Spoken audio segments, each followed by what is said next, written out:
Hello दोस्तों, तो एक बार फिर आपका हमारे यूट्यूब चैनल स्टडी 214 पर स्वागत है। तो दोस्तों, कैसी चल रही है पढ़ाई। नवंबर में परीक्षाएं आ रही हैं दोस्तों व्यापम की, जहां से क्योंकि अभी नया नोटिफिकेशन आया है व्यापम ने जो पीईबी के कैलेंडर पर है अपनी सभी एग्ज़ाम्स की डेट जो हैं वो नवंबर कर दी हैं। ठीक है दोस्तों, तो चलिए मैं फिर से मध्य प्रदेश के इम्पोर्टेंट 20 क्वेश्चंस लेकर आया हूँ और उसी के साथ में आपको हर क्वेश्चंस में एक्सप्लेनेशन भी दूंगा। ठीक है दोस्तों, तो चलते हैं क्वेश्चंस की तरफ। क्वेश्चन नंबर फर्स्ट, बड़वानी के उपनाम हैं। दोस्तों, बड़वानी के उपनाम क्या हैं? बड़नगर, बड़कुड़ेला और सिंहनगर। तो दोस्तों, बड़वानी का पूर्ण नाम बड़नगर और सिंहनगर है, अर्थात ऑप्शन नंबर सी और ए।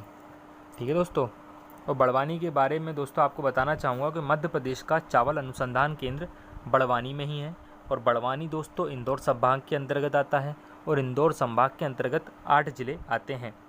ठीक है दोस्तों, और 52 गजा में दोस्तों एक और आदिनाथ की जैन तीर्थ स्थल से संबंधित एक 52 गजा है जिसमें आदिनाथ की 52 फीट की प्रतिमा है। ठीक है दोस्तों, आगे बढ़ते हैं नेक्स्ट क्वेश्चन की तरफ। क्वेश्चन नंबर सेकंड, सदर मस्जिद स्थित है। तो दोस्तों, सदर मस्जिद कहाँ स्थित है? ये है अपने भोपाल में, और भोपाल में ही 2.5 सीढ़ी की मस्जिद है जो सबसे छोटी मस्जिद है। ठीक है, वो भी भोपाल में ही स्थित है।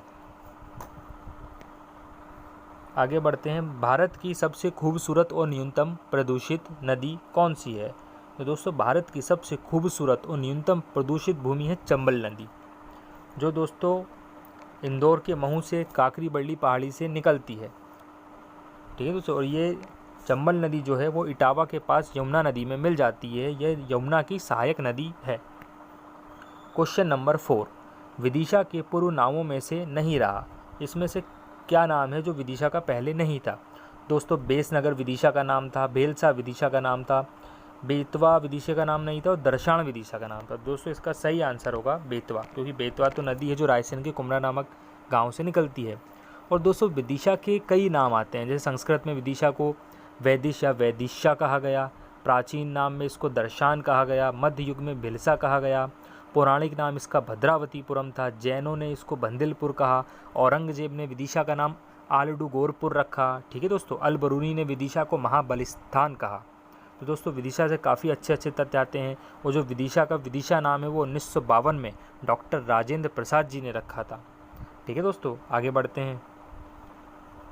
क्वेश्चन नंबर 5, पुराने ग्वालियर के पास दोस्तों ये बसाए है। ठीक है दोस्तों, बसाए गए नए ग्वालियर को कहा जाता है। दोस्तों, जो नया ग्वालियर बसाया गया है उसको कहा जाता है लश्कर। जी हाँ दोस्तों, आगे बढ़ते हैं। क्वेश्चन नंबर 6, वन रक्षक प्रशिक्षण महाविद्यालय किस जिले में है? दोस्तों, वन रक्षक प्रशिक्षण महाविद्यालय ये दोस्तों बैतूल जिले के अंतर्गत आता है। ठीक है दोस्तों, और बैतूल को दोस्तों मध्य प्रदेश की संतरा मंडी भी कहा जाता है। संतरा वैसे इंडिया के हिसाब से नागपुर को संतरा मंडी कहा जाता है, और मध्य प्रदेश में सबसे ज़्यादा संतरे जो होते हैं वो बैतूल में ही होते हैं, इसलिए मध्य प्रदेश की संतरा नगरी भी बैतूल को कहा जाता है। ठीक है दोस्तों, आगे बढ़ते हैं। क्वेश्चन नंबर 7, सर्वाधिक बांस उत्पादन किस जिले में होता है? तो दोस्तों, सबसे ज़्यादा बांस का उत्पादन होता है बालाघाट जिले में। जी हाँ दोस्तों, बालाघाट में मैगजीन की खदान है। क्वेश्चन नंबर 8, अच्छा क्वेश्चन है दोस्तों ये, खंडवा शहर को जल प्राप्त करने वाला बांध है। तो दोस्तों, कौन सा इसमें से बांध है जिससे खंडवा शहर को जल की प्राप्ति होती है? इसका सही आंसर है दोस्तों नागचुन बांध। जी हाँ दोस्तों, आगे बढ़ते हैं। Question number 9, doctor Rajendra Prasad ने किस सन में विदिशा का नाम विदिशा रखा? तो दोस्तों, सन 1952 में डॉक्टर राजेंद्र प्रसाद ने विदिशा का नाम विदिशा रखा। ठीक है दोस्तों, जो विदिशा है दोस्तों वो बेस और बेतवा नदी के तट पर स्थित है। ठीक है दोस्तों, विदिशा की जो प्रमुख नदी है वो है सिंध नदी। आगे बढ़ते हैं। क्वेश्चन नंबर 10, निम्न में से कहाँ वायु सैनिक प्रशिक्षण केंद्र स्थित है? तो दोस्तों, वायु सैनिक प्रशिक्षण केंद्र आमला में स्थित है, जो कि आमला बैतूल जिले के अंतर्गत आता है। आजकल दोस्तों व्यापम की परीक्षाओं में इस तरीके के ऑप्शन दे दिए जाते हैं कि जो उस ज़िले के अंतर्गत है उसका भी ऑप्शन दे दिया जाता है और ज़िला भी दे दिया जाता है। तो दोस्तों, ज़िले में जहाँ पर स्थित है आपको उसका आंसर लगाना होगा। तो दोस्तों, इसका सही आंसर आमला है, और आमला ही दोस्तों बैतूल ज़िले में स्थित है। ठीक है दोस्तों, और बैतूल ही दोस्तों भारत का मध्य बिंदु है। क्वेश्चन नंबर 11, राज्य का पहला नगर निगम कहाँ स्थित है? तो इसको तो दोस्तों आपको इसका सही आंसर पता ही होगा। जी हाँ दोस्तों, मध्य प्रदेश का पहला नगर निगम जो है वो जबलपुर है। चीते के शिकार के लिए प्रसिद्ध है? दोस्तों चीते के शिकार के लिए मंडला जिला प्रसिद्ध है। आगे बढ़ते हैं। क्वेश्चन नंबर 13, गंजन सिंह कोरकू का संबंध किस जिले से है?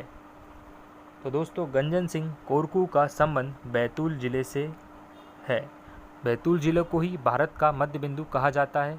और बैतूल में दोस्तों घोड़ा डोंगरी में 1930 में आदिवासियों ने गंजन कोरकू जी के ही नेतृत्व में अंग्रेजों के विरुद्ध सत्याग्रह चलाया था। ठीक है दोस्तों, जिससे ये गंजन सिंह कोरकू प्रसिद्ध हुए थे। क्वेश्चन नंबर 14, सम्राट अशोक इंजीनियरिंग कॉलेज कहाँ स्थित है? तो दोस्तों ये है विदिशा जिले में स्थित है। सम्राट अशोक इंजीनियरिंग कॉलेज विदिशा जिले में स्थित है। क्वेश्चन नंबर 15, स्वतंत्रता सेनानी भीमा नायक की जन्म स्थली है? तो दोस्तों स्वतंत्रता सेनानी भीमा नायक की जन्म स्थली बड़वानी है और इनकी समाधि जो है दोस्तों वो खरगोन जिले में स्थित है। क्वेश्चन नंबर 16, निम्न में से बैतूल जिले में स्थित है? तो दोस्तों महिला एवं बाल विकास केंद्र भी बैतूल जिले में स्थित है।